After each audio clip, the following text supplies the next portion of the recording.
Good evening दोस्तों। स्वागत करते हैं एक बार फिर से आपके अपने यूट्यूब चैनल एएमयू क्लास में, जहां आप देखते हैं टीजीटी पीजीटी कला से संबंधित बेहतरीन प्रश्नों की न्यू और ओल्ड सीरीज। चाहे वो किसी भी राज्य की कला की कंपटीशन रही हो, हर राज्य की कला की कंपटीशन के लिए महत्वपूर्ण योगदान देता है आपको एएमयू क्लासेस। तो अगर आप चैनल पर पहली मर्तबा है तो चैनल को सब्सक्राइब करके बेल आइकन दबाइएगा ताकि नोटिफिकेशन आपको मिलता रहे। अगर वीडियो पूरा देखने के बाद आपको पसंद आता है प्रश्नों की सीरीज तो लाइक ज़रूर कर दीजिएगा, शेयर ज़्यादा से ज़्यादा करिएगा ताकि बाकी लोग भी जुड़े आपकी तरह, उनको भी लाभ मिल सके। और कमेंट से एक प्यारा सा कर दीजिएगा अगर आपको हमारे प्रश्न अच्छे लगते हैं तो। बस इन्हीं बातों के साथ शुरू करेंगे आज का ये सीरीज। डेली 8 बजे रात में ये क्लास चलती है आपके अपने चैनल एएमयू क्लासेस पे, डेली चलती है मित्रों। और टेलीग्राम पे जाके जुड़ जाइएगा। टेलीग्राम में एक कमेंट्स हमारे भाई ने कल किया था कि सर कैसे जुड़े, तो टेलीग्राम सर्च मारिएगा हमारे टेलीग्राम पे एएमयू क्लासेस, वहाँ पे ये लोगो दिखाई देगा।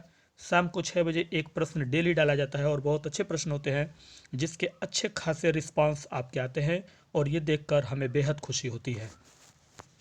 तो चलिए देर ना करते हुए इन्हीं बातों के साथ शुरू करते हैं। आज का पहला प्रश्न आपके स्क्रीन पे है और आपने कल के सीरीज को बहुत पसंद किया, इसके लिए धन्यवाद। आपका कमेंट्स भी बहुत खूबसूरत था, इसके लिए भी थैंक यू। और पहला प्रश्न कह रहा है कि ईसाई धर्म के सबसे पहले चित्र, ईसाई धर्म के जो सबसे पहले चित्र हैं वो किन गुफाओं की भित्तियों में मिले। ईसाई धर्म के सबसे पहले चित्र मिले और किन गुफाओं की भित्तियों पर मिले, यानी किन गुफाओं की शिलाओं पर मिले, भित्तियों पर मिले, पूछ रहा है। इटली की समाधि की गुफाओं पे, भारत की अजंता की गुफाओं पे, रोम की समाधि की गुफाओं में या अल्तमीरा की गुफाओं में।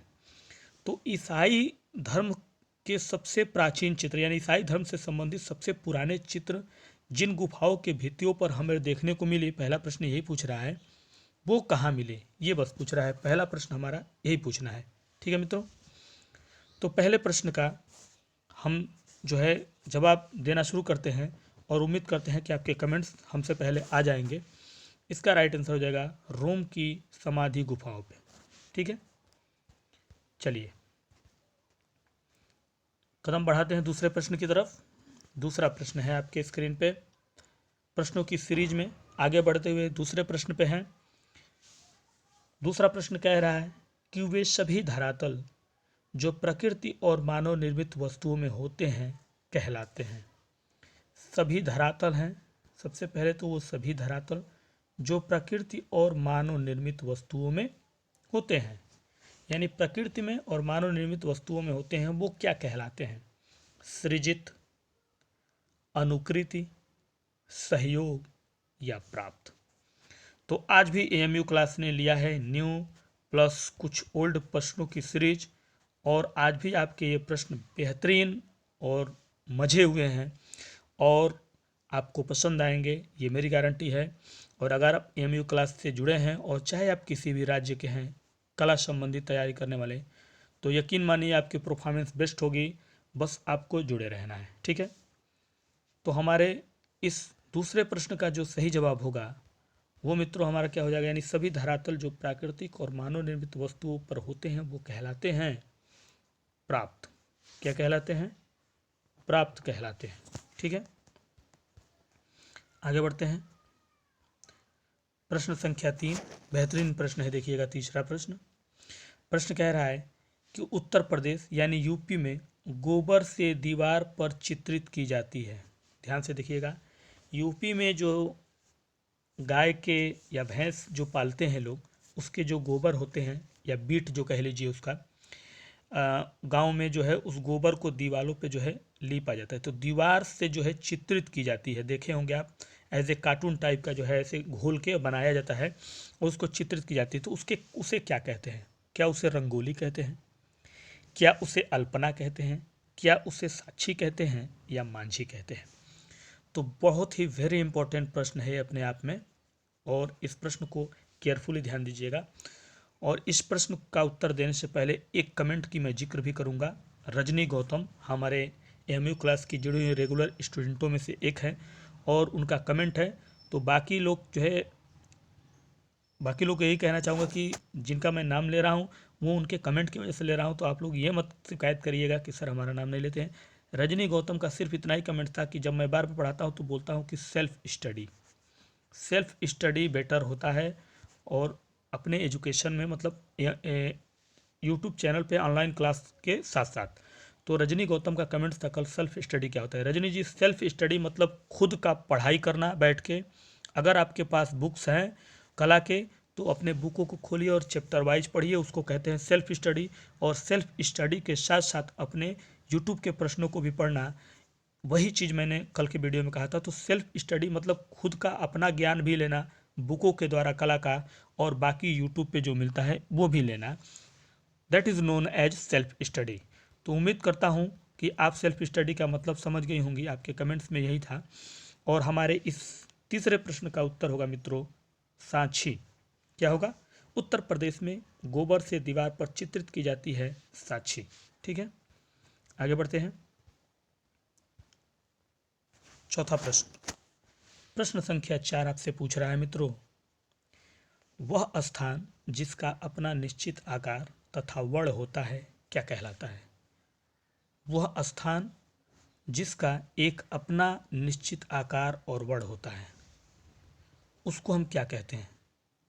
चित्र कहते हैं, रूप कहते हैं, भांग कहते हैं, या रेखा कहते हैं? ये देखिएगा, भांग नहीं है, भाग है। तीसरा वाला भाग है, बिंदु हटा दीजिएगा तो भाग है। तो क्या कहते हैं उस स्थान को जिसका अपना एक निश्चित आकार और वर्ण होता है? ये है चौथा प्रश्न। तो ड्रॉप करते जाइए फटाफट उत्तर, कमेंट्स करते जाइए। किसी भी तरह की कोई सवाल हो, कोई डाउट हो, आपको क्लियर किया जाएगा। और कल के कमेंट्स में एक हमारे भाई साहब ने लिखा था कि सर हम बीएफए हैं और सर टेक्निकल आर्ट से किए। तो बीएफए 4 साल का होता है, तो अगर बीएफए आप हैं तो आप जो है एलटी के लिए एलिजिबल हैं, नो डाउट, एकदम बेहिचक पढ़ाई कीजिए। ठीक है, तो हमारे इस प्रश्न का राइट उत्तर होगा, यानी चौथे का राइट उत्तर होगा मित्रों रूप। जिसका अपना निश्चित आकार और वर्ण होता है वो कहलाता है रूप। ठीक है, चौथे का राइट आंसर रूप। पांचवें की तरफ बढ़िए, प्रश्न संख्या 5 देखिएगा। पांचवा प्रश्न आपसे पूछ रहा है, हमेशा कहता हूं कि प्रश्नों को समझना बहुत जरूरी होता है। समझना मतलब 50% प्रश्नों का हल आपके पास है, और बाकी केयरफुली जब समझ गए तो आंसर दे लेंगे विकल्प के द्वारा। तो प्रश्न कह रहा है पांचवा कि पाल शैली के चित्रों में रंगों का मेल किस रूप में किया गया? जो पाल शैली के चित्र थे उसमें जो रंगों का मेल किया गया, किस तरह किया गया, किस रूप में किया गया? क्या वो अमिश्रित रंग थे, लाल व पीला था, चमकदार था, या इनमें से कोई नहीं था? तो उम्मीद करता हूँ प्रश्नों का एंजॉय कर रहे होंगे एएमयू क्लासेस की तरफ से आप, बेहतरीन कला के। और मुझे लगता है कि बहुत बेहतरीन आपकी तैयारी चल रही है। अभी तक की जो भी परफॉर्मेंस मैं कमेंट्स में देखता हूँ उसको देखते हुए आपकी बेहतरीन तैयारी चल रही है। और टेलीग्राम पे जो प्रश्न के आप जवाब देते हैं वो भी जो है देखते हुए मुझे लगता है। और एक बार आप लोग आज कमेंट्स करेंगे कि टेलीग्राम पे जो डेली आपके क्वेश्चन मिलते हैं 6 बजे, क्या आपको क्वेश्चन जो है बेहतरीन लगते हैं? ज़्यादातर नए होते हैं, तो क्या आपको अच्छे लगते हैं क्वेश्चन? उससे कुछ आपको अच्छा ज्ञान मिलता है जैसे कि यूट्यूब पे नया मिलता है? अगर हाँ तो टेलीग्राम पे जुड़िएगा मित्रों, और बाकी लोगों को भी जोड़िएगा, यूट्यूब के माध्यम से भी जुड़िए और टेलीग्राम से भी। तो हमारे इस प्रश्न का उत्तर होगा, यानी पांचवें प्रश्न का उत्तर होगा कि पाल शैली के चित्रों में रंगों का जो मेल है किस रूप में किया गया? तो मित्रों वो किया गया लाल व पीला रूप में। चित्रों में रंगों का जो मेल किया गया, यानी मेल मतलब मिलाप करना, वो लाल और पीले को किया गया। ठीक है, छठे प्रश्न का जिक्र कर लेते हैं। छठा प्रश्न है, देखिएगा, पूछ रहा है कि किस नंबर की गुफा अजंता की विशाल गुफा कहलाती है? ठीक है, वैसे तो अजंता में गुफाओं की संख्या 30 है, लेकिन सवाल यहाँ ये कह रहा है, समझने वाली बात यह है कि 30 गुफाओं में से इसमें जो विकल्प है उसमें से किस नंबर की जो गुफा है अजंता की, उसको विशाल गुफा का दर्जा दिया गया, या उसे पुकारा गया, या उसे कहा गया? क्या गुफा संख्या 1 को कहा गया, गुफा संख्या 9 को, गुफा संख्या 19, या गुफा संख्या 10? इनमें चारों में से वो कौन सी गुफा है? 30 गुफाओं में से इसमें से 4 गुफाओं का जिक्र यहाँ किया विकल्प में, और पूछ रहा है कि इनमें से वो कौन सी गुफा है जिसे विशाल गुफा के नाम से पुकारा गया, कहा गया या कहलाता है अजंता की। तो मित्रों, छठे प्रश्न का हमारा राइट आंसर हो जाएगा गुफा संख्या 1 को। किसे? गुफा संख्या 1 को। बढ़ते हैं 7वें प्रश्न की तरफ। 7वें प्रश्न का जिक्र करेंगे हम आज, और 7वां प्रश्न हमारा कह रहा है कि देवी प्रसाद राय चौधरी ने एक नारी की विशाल मूर्ति बनाई जिसका शीर्षक है। देवी प्रसाद राय चौधरी एक मूर्तिकार थे और उन्होंने एक नारी की विशाल मूर्ति बनाई है, और उसका शीर्षक क्या है? उस नारी की विशाल मूर्ति जो बनी है उसका शीर्षक क्या है? छंद है, अद्भुत है, दोहा है या उपर्युक्त सभी? प्रश्न को ध्यान से समझिएगा और समझ के पढ़िएगा, क्योंकि समझना बहुत जरूरत है प्रश्न को। तो प्रश्न को ध्यान से पढ़ के समझ लीजिए। प्रश्न कह रहा है कि देव प्रसाद राय चौधरी एक मूर्तिकार हैं, उन्होंने एक नारी की विशाल मूर्ति बनाई है और उसका शीर्षक क्या है? तो मित्रों, उसका शीर्षक है छंद। क्या है? छंद। तो 7वें का राइट आंसर ए। 8वें का जिक्र करेंगे। प्रश्न संख्या 8 थोड़ा सा छोटा कर लेते हैं, विकल्प हमको दिखाई देना चाहिए पूरा। चलिए, 8वां प्रश्न स्क्रीन पे है आपके, और पढ़ के आप हड़बड़ाहट में मत पढ़िएगा, आराम से पढ़ के कमेंट दीजिएगा। यदि कोई आकृति दूसरी आकृति से आधी है तो वह केंद्र से दुगुनी दूरी पर स्थित होती है। इस प्रकार का संतुलन कौन सा संतुलन कहलाता है? औपचारिक संतुलन, अनौपचारिक संतुलन, वर्ण सामंजस्य या उपयुक्त सभी? फिर से एक बार क्वेश्चन को ध्यान से समझ लीजिए और पढ़ लीजिए। एक कोई आकृति दूसरी आकृति की क्या होती है? आधी है, तो वह जो केंद्र है, उसका केंद्र जो होता है केंद्र से दुगुनी दूरी पर स्थित होती है।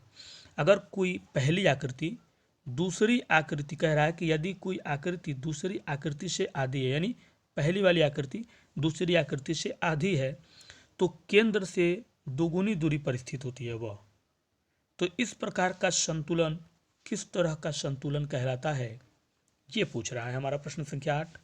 और उम्मीद करता हूं कि आप प्रश्न को बेहतर तरीके से, आराम से मैं पढ़ रहा हूं, समझ गए होंगे। तो आंसर ड्रॉप कर दीजिए। प्रश्न पसंद आए तो कमेंट्स करिए। ज़्यादा पसंद है, आपके प्रश्न अच्छे नए दिख रहे हैं तो शेयर करिए, ताकि बाकी लोग भी जुड़ें। और हर तरह के वो प्रश्न एएमयू क्लासेस आपको देगा कि एग्ज़ाम में चाहे किसी भी राज्य के कला में हैं, अगर आप बैठ रहे हैं तो किधर से भी आपको जो है मिस नहीं होने दूंगा मैं। बस आप रेगुलर बने रहिएगा। और हमारे 8वें प्रश्न का जो सही जवाब होगा मित्रों, वो हमारा हो जाएगा अनौपचारिक संतुलन। पहली आकृति दूसरी आकृति की आधी है तो वह केंद्र से दुगुनी दूरी पर स्थित होती है, और इस प्रकार के संतुलन को अनौपचारिक संतुलन कहते हैं। 8वां प्रश्न का बी राइट आंसर था। प्रश्न संख्या 9 देखिए आपके स्क्रीन पे है। 9 नंबर प्रश्न एएमयू क्लासेस के बेहतरीन प्रश्नों की सीरीज में आज का 9वां प्रश्न आपसे पूछ रहा है कि जिनमें अनेक आकृतियों एवं रंगों का संयोजन होता है वो क्या कहलाता है? जिनमें अनेक आकृतियां और रंगों का संयोजन हो जाए उसको हम क्या कहते हैं? क्या उसे हम रंग कहते हैं? क्या उसे हम धरातल कहते हैं, आकृति कहते हैं, या चित्र कहते हैं? बहुत आराम से मैं ले चल रहा हूँ प्रश्न को पढ़ते हुए, और टोटल प्रश्न बहुत बेहतरीन है। न्यू ज़्यादा आपको इसमें मिलेंगे और प्लस ओल्ड भी कुछ प्रश्न होंगे, और इन्हीं प्रश्नों की सीरीज आज भी आपकी चल रही है बेहतरीन। तो जब भी आपको टाइम मिले, अगर आप 8 बजे क्लास नहीं ज्वाइन कर पा रहे हैं, 8 बजे नहीं देख पा रहे हैं, तो जब भी आपको टाइम मिले मित्रों, आप आराम से उसको देखिए, और देख के जो है उसको केयरफुली पूरा वीडियो, लेकिन वीडियो पूरा देखिएगा। मैं एक बात जरूर कहना चाहूँगा, जो भी आदमी देखता है वीडियो पूरा देखा करे, क्योंकि वीडियो पूरा देखेंगे तभी बीच के प्रश्न आपको मिलेंगे। ठीक है, तो हमारे इस प्रश्न का जो उत्तर होगा, यानी प्रश्न संख्या 9 का हमारा जो सही जवाब होगा मित्रों, वो क्या हो जाएगा? वो आपका हो जाएगा चित्र। अनेक आकृतियां और रंगों का संयोजन जो है वो एक चित्र है कहलाता है। 10वें प्रश्न की तरफ बढ़िए। ये एक ओल्ड प्रश्न कह लीजिएगा अपने आप में, यानी न्यू और ओल्ड में से एक ओल्ड ये भी है। विष्णु धर्मोत्तर पुराण में चित्र के भेद बताए गए हैं कितने? विष्णु धर्मोत्तर पुराण, उसमें जो है चित्र के भेद बताए गए। कितने? 4, 2, 3 या अनेक भेद बताए गए चित्र के। ठीक है, तो ये प्रश्न है आपका, और प्रश्न संख्या 10 है ये। और ये प्रश्न का उत्तर मुझे लगता है कि बहुत जल्दी आ गया होगा, मेरे उत्तर देने से पहले प्रश्न का उत्तर आ चुका होगा। पूरी उम्मीद है, पूरी संभावना है मुझे, और आपकी स्पीड देख के मैं कॉन्फिडेंस में हो गया हूँ। 90% मैं खुद कॉन्फिडेंस में हो गया हूँ कि अगली सिलेक्शन में कला के बहुत ज़्यादा टीचर एएमयू क्लासेस से सेलेक्ट होने वाले हैं, अगर यही रेगुलरिटी आपकी बनी रही तो मित्रों हमारे 10वें प्रश्न का सही जवाब होगा 4। विष्णु धर्मोत्तर पुराण में चित्र के भेद बताए गए 4। मैंने आपसे ये भी कहा है, कहीं भी कोई मिसिंग दिखे तो कमेंट्स करिए, आपके कमेंट्स देखे जाएंगे और अगले वीडियो में उस पर बेहतरीन तरीके से जिक्र किया जाएगा। अगर हम गलत हैं तो हम एक्सेप्ट करेंगे, अगर आप गलत हैं तो उसको क्लियर कर देंगे, लेकिन अपनी गलती को एक्सेप्ट करना ही सबसे अच्छा नॉलेज लेना है, ये याद रखिएगा आप लोग। और यूट्यूब पे एएमयू क्लासेस ये करता है, अगर कोई मिस फॉल्ट है और आप कह रहे हैं तो उसको माना जाएगा कि हाँ हमारे तरफ से गलती हुई है, और उसको मान के सुधारा जाएगा अगले वीडियो में। यही अच्छे टीचर की, अच्छे स्टूडेंट की पहचान है कि अपनी गलतियों को मानते हुए सीखते हुए चले। 11वां प्रश्न आपसे पूछ रहा है, सिंधु सभ्यता तथा संस्कृति काल के चित्र किन वस्तुओं पर मिलते हैं? जो सिंधु सभ्यता का समय था और उसकी संस्कृति जो थी काल की, उसके समय में जो चित्र है वो किन वस्तुओं पर हमको मतलब ज़्यादा मिले हुए दिखाई दिए? गुफाओं की दीवारों पर ज़्यादा मिले, सिंधु सभ्यता का, ध्यान दीजिएगा, जनता का नहीं, सिंधु सभ्यता का, दीवारों पर मिले, पीतल के बर्तन पर, या ठप्पों पर मिले। ठीक है, 11वें प्रश्न को ध्यान से समझ लिया आपने। सिंधु घाटी सभ्यता और उसकी संस्कृति का जो समय था, वहाँ पे जो चित्र हमको मिले, किन वस्तुओं पे ज़्यादा मिले? प्रश्न संख्या 11 इतना ही पूछ रहा है, और 11वें प्रश्न का हमारा जवाब होगा ठप्पों पर। ठप्पों यानी उनके जो मोहरे संबंधित चीज़ें थी, मोहरों पे उनके चित्र ज़्यादा हमको दिखने को मिले हैं, क्योंकि सिंधु सभ्यता में गुफाओं का जिक्र नहीं किया गया है।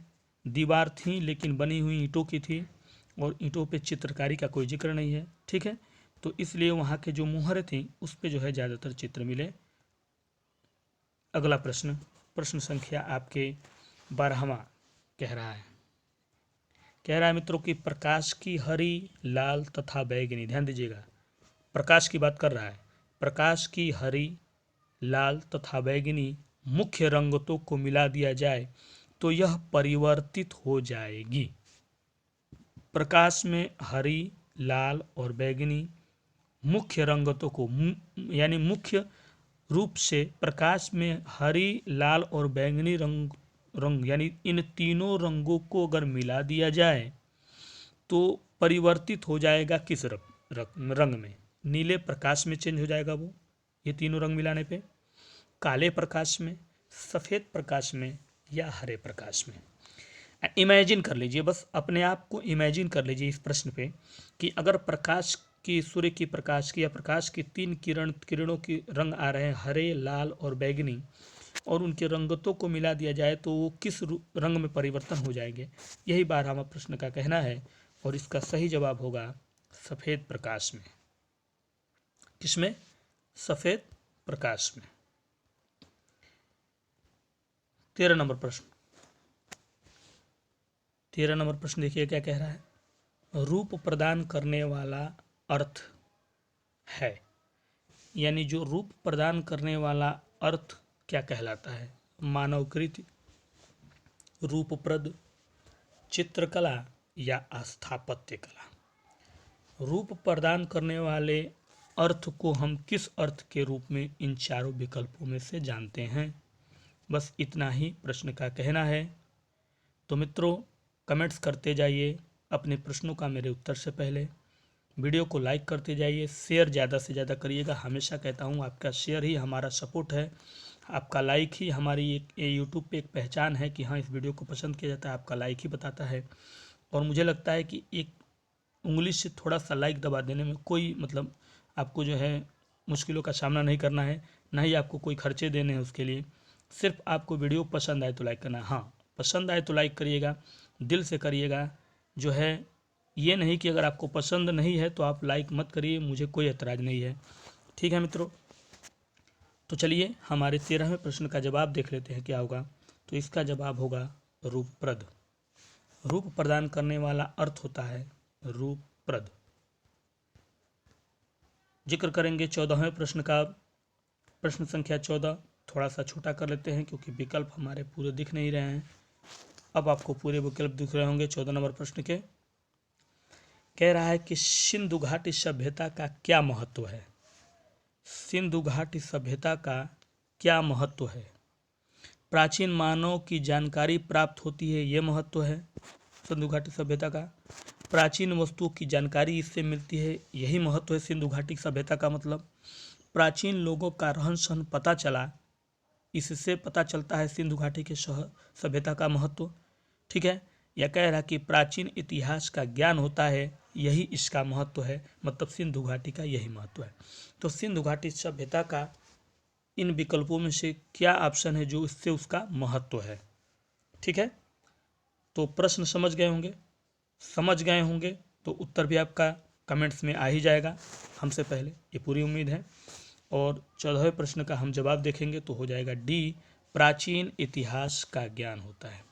सिंधु घाटी सभ्यता का महत्व, क्या महत्व है, तो प्राचीन इतिहास का ज्ञान होता है इससे हमको।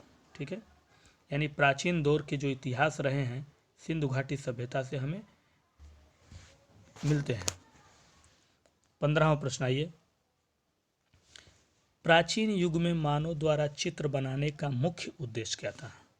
प्राचीन युग में जो मानव द्वारा चित्र बनते थे उनको बनाने का उनका उद्देश्य क्या रहा था। जैसे सपोज दैट अजंता के जो चित्र बने हैं और जो मानव बनाए, मानव मीन्स आदि मानव की बात कर रहे हैं, उस समय जो आदि मानव चित्र बनाए थे उनका चित्र बनाने का जो मकसद था वो क्या था।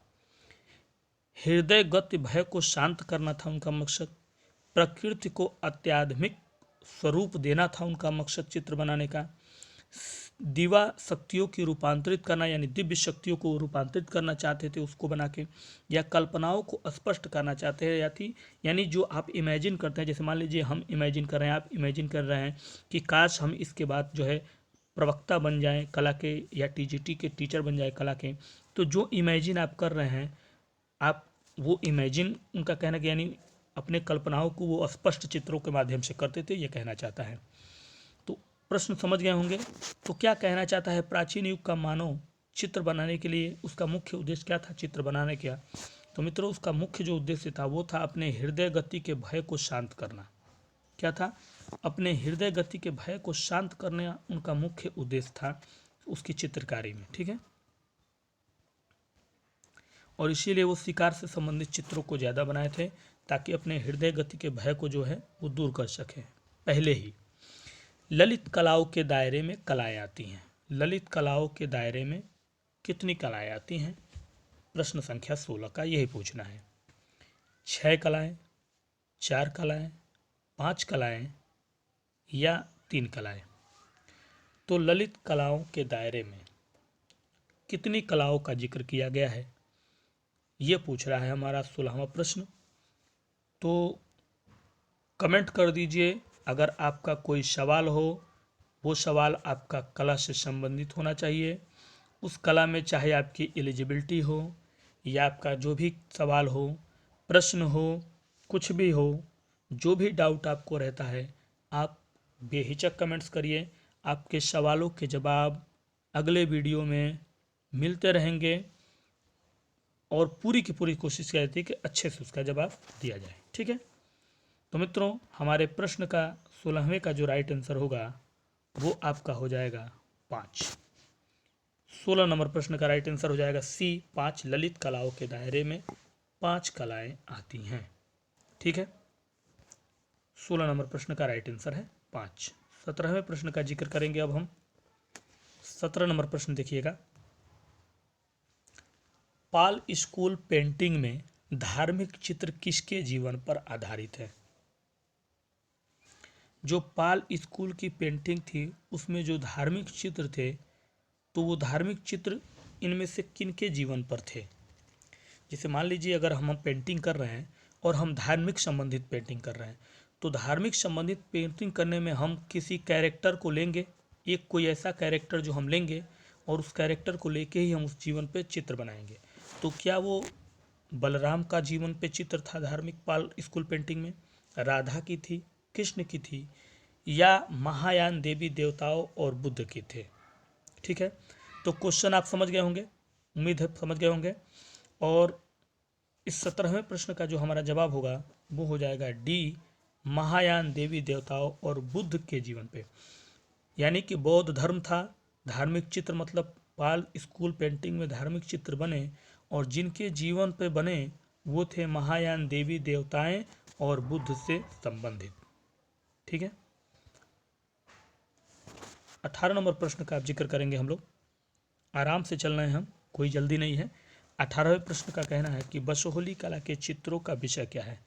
जो बसोहली कला है उनमें चित्रों का जो विषय रहा है, थीम रहा है, वो क्या रहा है?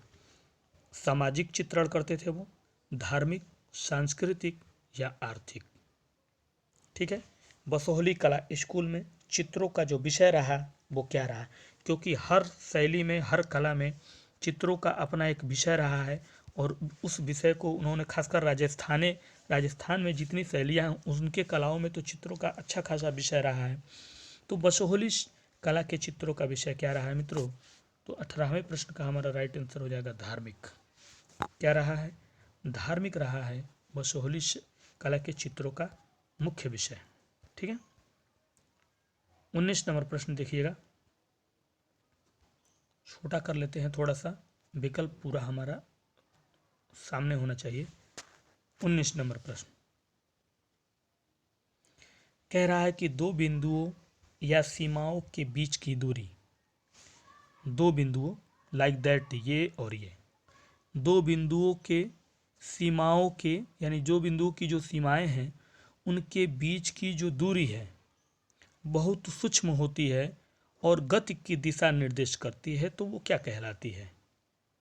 क्या वो रेखा कहलाती है? क्या वो चित्र कहलाता है? क्या वो भंग कहलाता है या रूप कहलाता है? तो दो बिंदुओं या सीमाओं, दोनों बातें कही हुई, दो बिंदुओं या सीमाओं के बीच की दूरी जो बहुत सूक्ष्म होती है, सूक्ष्म मतलब बहुत माइनर दिखाई देती है, आंखों से कम कह लीजिए, सूक्ष्म का मतलब ये होगा कि सूक्ष्म होते हैं और गति की दिशा को निर्देश करती हैं वो, तो वो कहलाती हैं मित्रों आपकी रेखा। क्या कहलाती हैं? रेखा। ठीक है, 20 नंबर प्रश्न को देखेंगे, प्रश्न संख्या 20 प्रश्न नंबर का कह रहा है आपसे, प्राचीन काल की कला का मुख्य स्रोत कहाँ से शुरू हुआ? जो प्राचीन काल की कला है उसका जो मुख्य स्रोत रहा उसकी शुरुआत कहाँ से हुई? ठीक है, शुरुआत कहाँ से हुई? लिपि से हुई, चित्रण से हुई, रेखाओं से हुई या वास्तविक चित्रण से हुई? प्राचीन काल की कला का मुख्य स्रोत कहाँ से माना जाता है शुरू होने का? ये प्रश्न है हमारा विश्वा, और विकल्प आपके स्क्रीन पे है और आपको सिर्फ करना है उत्तर का कमेंट्स ड्रॉप अपने कि क्या वो ए है, बी है, सी है या डी है, क्या सही है इनमें से, वो आपको करना है आंसर और अपने आप को टेस्ट करना है। जो डेली प्रश्न आपकी मिलती है उसमें रोज़ अपने आप को टेस्ट करना है कि कितना हम रोज़ाना ईमानदारी से जा रहे हैं, और ये वही ईमानदारी आपका कल एग्जामिनेशन में हथियार बन के उभरने वाली है। और हमारे इस प्रश्न का जो जवाब होगा वो हमारा हो जाएगा, यानी 20वें का जो हमारा जवाब होगा मित्रों वो हो जाएगा लिपि से। प्राचीन काल की कला का मुख्य स्रोत कहाँ से शुरू होता है? लिपि से। ठीक है, 21वें प्रश्न की तरफ बढ़ेंगे हम। 20+ प्रश्नों की सीरीज में हम 21वें प्रश्न पे हैं और उम्मीद करते हैं कि आप पूरा वीडियो देख रहे होंगे। पूरा वीडियो देखते हैं कि नहीं? अगर देखते हैं तभी आपको पूरा प्रश्न फेस करने को मिलेगा अच्छे, वरना फिर आप पछताएंगे तो हमारा दोष नहीं कहेंगे आप, तो फिर वो आपकी प्रॉब्लम होगी, आपने नहीं देखा। तो आप बस इतना ही कह सकते हैं कि इफ़ आई वेयर, काश मैं देख लिया होता, तो वो काश वहीं रह जाएगा और सिलेक्शन किसी और का चला जाएगा, तो वो काश मत रहने दीजिएगा।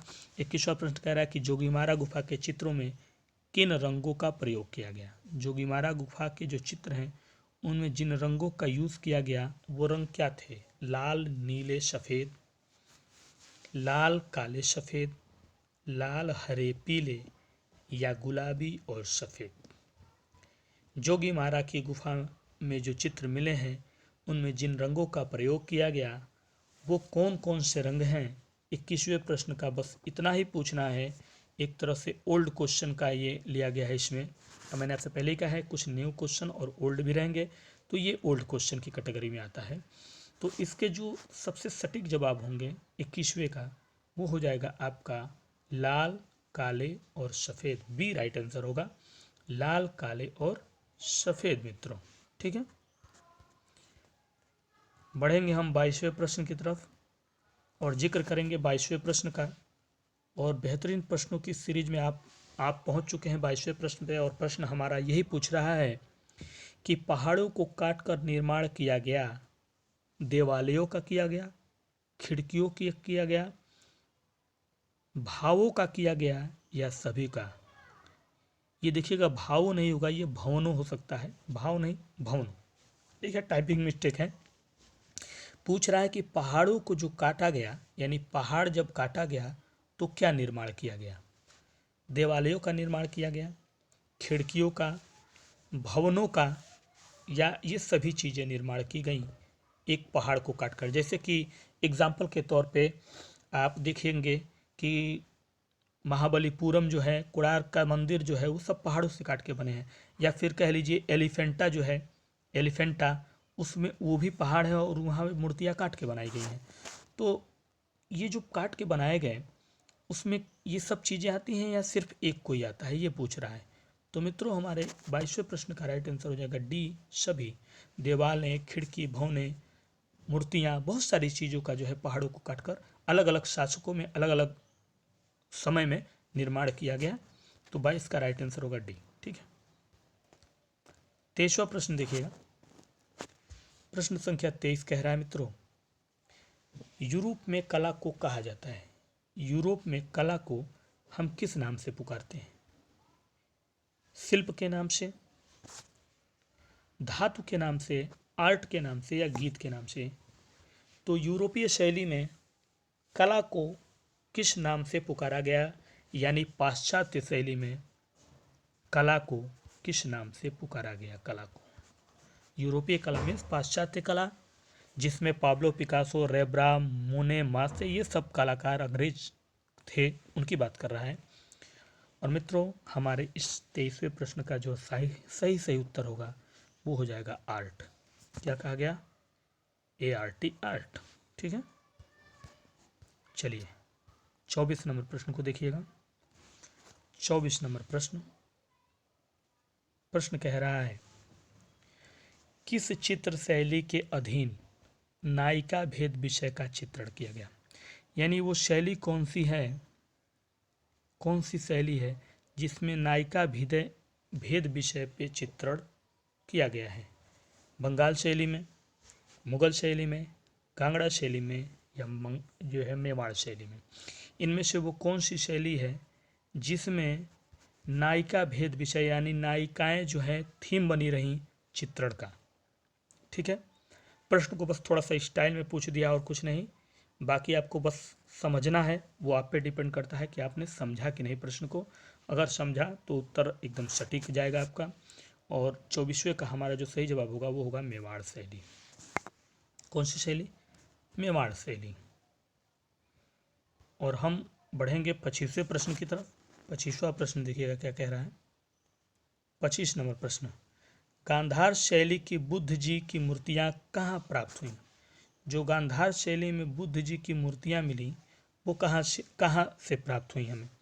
यानी गांधार शैली, यानी जो गांधार शैली जिस समय जिस दौर में गांधार शैली चल रही है, गांधार शैली में जो बुद्ध की मूर्तियाँ हमें मिली वो इस समय कहाँ से प्राप्त हुई हैं? क्या वो अफ़गानिस्तान से प्राप्त हुई हैं, आगरा से, तक्षशिला विश्वविद्यालय जहाँ पे है यानी तक्षशिला बिहार की बात कर रहा है, या लाहौर में यानी पाकिस्तान की बात कर रहा है?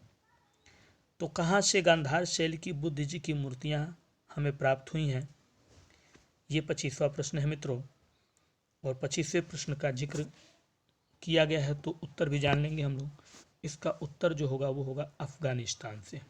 कहाँ से? अफगानिस्तान से। 25वां प्रश्न। और आपको पता ही है कि इस समय अफगानिस्तान जो है कि आपको पता ही है अफगानिस्तान पे जो है कब्जा वब्जा हुआ है। अभी कुछ जो है मार चर्चा चला हुआ था कुछ दिन पहले, और वहाँ पे बहुत सारी जो है मूर्तियों को जो है नष्ट भी कर दिया गया। वहाँ के जो भी थे, कह लीजिए टेररिस्ट हो या जो कुछ भी हो वगैरह वगैरह, जो कुछ भी उनका नाम लिया जाए, उन्होंने जो है कुछ मूर्तियों को ध्वस्त भी वहाँ के कर दिया है। तो वहाँ पे हमें मिली गांधार के दौर की बुद्ध की मूर्तियाँ। और इस वीडियो का आखिरी प्रश्न होगा प्रश्न संख्या 26 है मित्रों, वीडियो का आखिरी प्रश्न। बैक टू बैक बेहतरीन प्रश्नों की सीरीज का टोटल 26 प्रश्न आपको तय करना है ईमानदारी पूर्वक कितना सही गए हैं। चित्र के वे सभी तत्व जिनका संबंध विषय वस्तु से पहचान कराने अथवा विषय का मानसिक ज्ञान कराने से है, क्या कहलाता है? यानी चित्र में जो चित्र होता है उसमें वे सभी तत्व जिनका संबंध विषय वस्तु से पहचान कराने या कह लीजिए विषय का मानसिक ज्ञान कराने से है, उसको हम क्या कहते हैं? प्रमाण कहते हैं, रूप कहते हैं, चित्र कहते हैं, या स्वभाव कहते हैं। चित्र तो नहीं कह सकते क्योंकि इसमें क्वेश्चन ही पूछ रहा है कि चित्र के वे सभी तत्व, तो चित्र वैसे ही आपके ऑप्शन से हट जाएंगे। बचते हैं प्रमाण, रूप और स्वभाव। ये लॉजिक है पकड़ने का प्रश्नों का। तो 3 विकल्प बने, प्रमाण, रूप और स्वभाव। तो स्वभाव क्या होता है आपको पता ही है, और रूप के बारे में अभी आपने इस क्वेश्चन में पढ़ा है। तो बचते हैं एक ही मेंबर इस फैमिली के विकल्प में, और वो है प्रमाण। तो इसका राइट आंसर होगा प्रमाण। ठीक है मित्रों। तो मित्रों, कैसी लगी आज की हमारी ये वीडियो और कैसा लगा आज का हमारा ये सीरीज कला टेस्ट का, कमेंट्स बॉक्स में बताइए। और टोटल 26 प्रश्नों की सीरीज में कितना सही जाते हैं ये जरूर कमेंट्स करिए, ताकि आपको अपने स्पीड का पता चले, अपने ज्ञान का पता चले कि कितने आप तैयार हैं अगली भर्ती के लिए। और वीडियो पसंद आए तो लाइक ज़रूर कर दीजिएगा, शेयर करिए ज़्यादा से ज़्यादा, क्योंकि आपके जो भी ग्रुप हैं, व्हाट्सएप ग्रुप हो, फेसबुक ग्रुप चलाते हो, जो भी पढ़ाई के ग्रुप ज्वाइन किए हों उसमें शेयर कर दीजिए, ताकि वहाँ भी लोग जान सकें और जुड़ सकें, उन्हें भी ज्ञान मिले। और एक प्यारा सा कमेंट कर दीजिएगा। और चलिए, हमारे मेहनत का एक लाइक, एक कमेंट, एक शेयर ही काफ़ी है आपके लिए। और दीजिए आज इजाज़त, कल फिर मिलते हैं इसी समय इसी टाइम लेकर कुछ और बेहतरीन प्रश्नों की सीरीज। तब तक के लिए मित्रों, नमस्कार।